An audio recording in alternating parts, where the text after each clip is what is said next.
I can sit down with the people I sat down with 2 years ago, and I have absolutely no interest in what they're talking about. It's gone.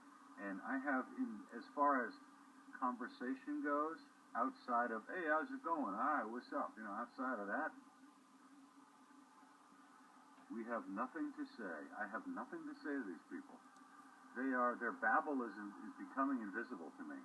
And the things that I yearn to understand and delve into and learn about are totally invisible to them. So, as far as frequency of thought, they might as well be invisible to me, and I know I'm becoming invisible to them in a figurative sense, not literally. I haven't freaking disappeared yet. Welcome to my world.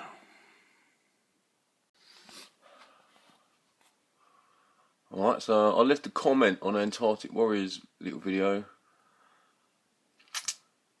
about his word plan ET, for the word planet.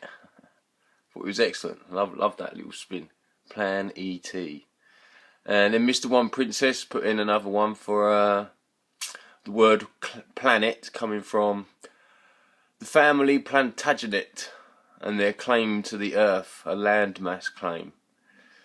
I'm a big fan of Con Eagleton. Got some of his books here. Okay, just for interest, there's Terry Pratchett and Stephen Baxter, The Long War, of course. The Long Earth's around somewhere, but this one, Con Eagleton's book, The War of the Roses. Let's have a quick look at these. You must know about the War of the Roses. Let's try and not get the floor. So look at that rose, one facing one way, and it's red. And of course we have the white rose facing the other way. Now I've heard mention recently about John Dee. Well, this book is about John Dee. Don't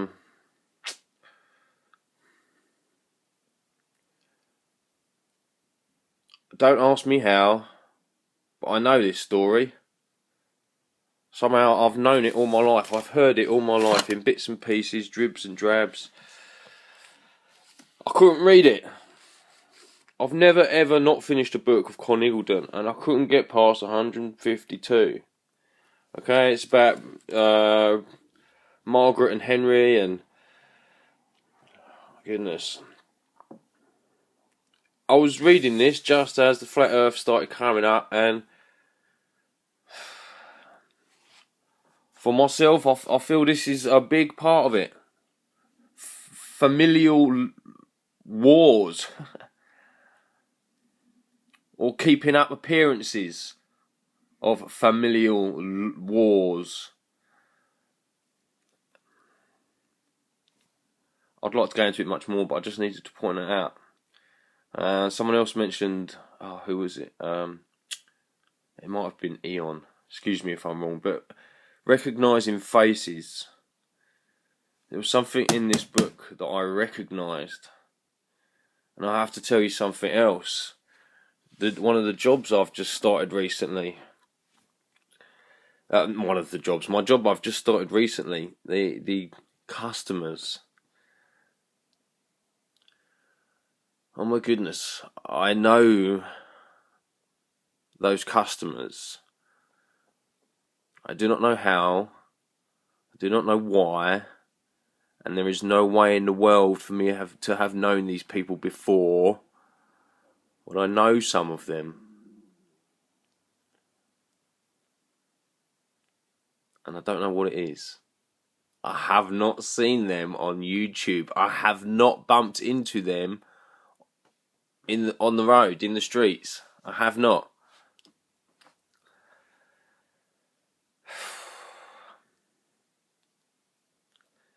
So I did a little clip in about jazz. Feeling alone. And I want to tell you a little story.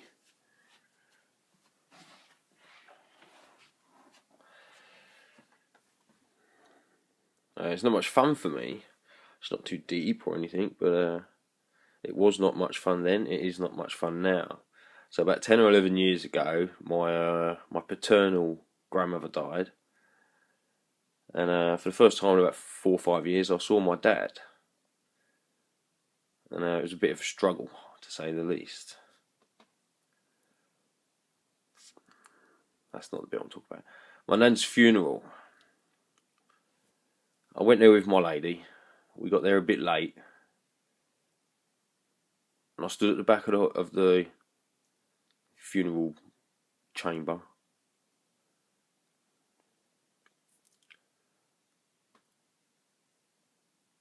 And I was the first person to leave. I walked around the corner and I stood away from everybody else. And around the corner there I started to cry. My mum and my lady followed me. And my mum asked why I wouldn't go and interact with the family. And I told her it's because I do not know them. I have nothing in common with them.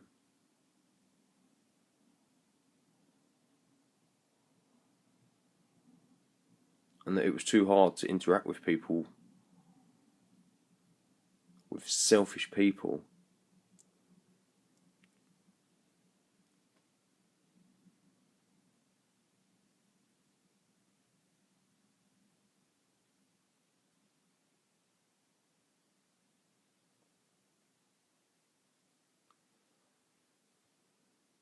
For the longest time, I have not been a part of the crowd. Even now, I'm struggling to put myself across in a way that will be understood, and I'm failing.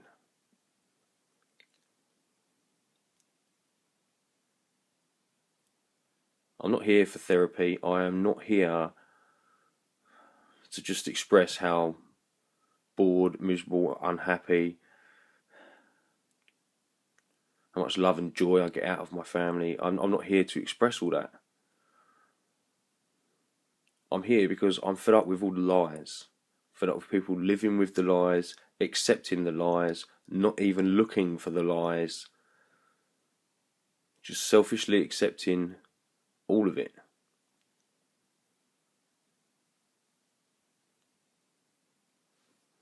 I don't want to live in that world anymore. I don't want to go back to it. I've struggled for the longest time to interact with people. And I've put myself out there to try and interact with people. And it seems still I stand alone.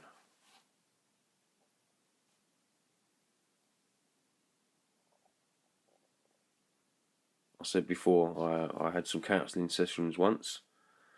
My counsellor told me I was an intelligent, articulate young man, but that I beat to a different drum. I gave her a laughing snort of derision, said thank you very much and went home, because I knew that already.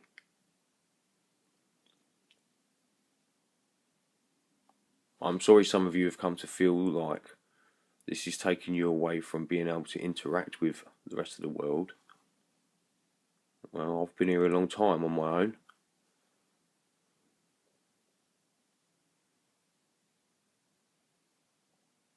I'm beginning to almost enjoy my aloneness.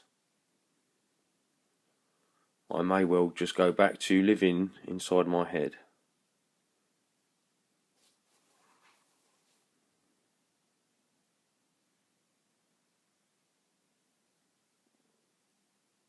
I do not know how to get out what I want to say. I do not know how to come across better.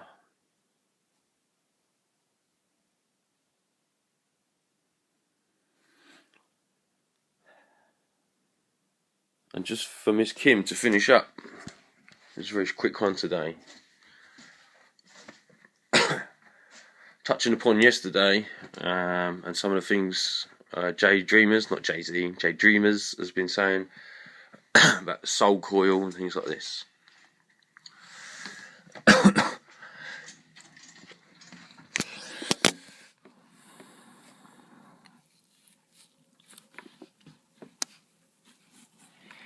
If you could see yourself and your whole life from the outside,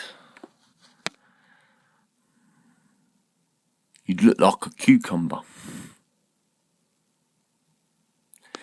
Your everyday life, your every minute of perception, you are a slice of cucumber.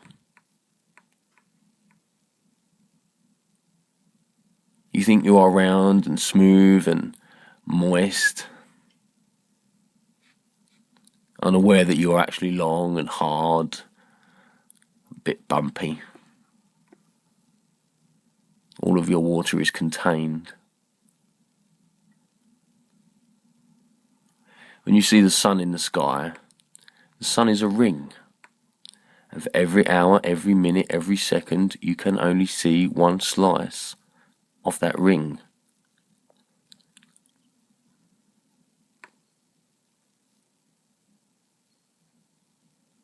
The moon is a twisted coil.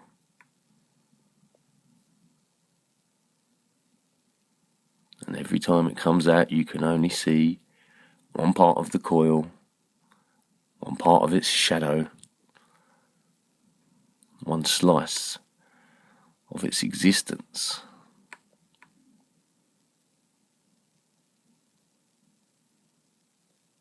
I said it before, I wish I could, maybe I will too at one point, I wish I could record my thoughts as I lay down to sleep. It all sounded so much better in my head last night. Everybody thinks of things as in the here and now, as though yesterday never existed, as though tomorrow never will be.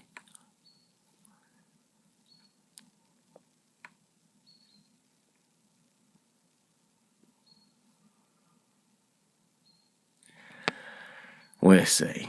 It might come back to me. Peace and luck to you all. I'll see you tomorrow.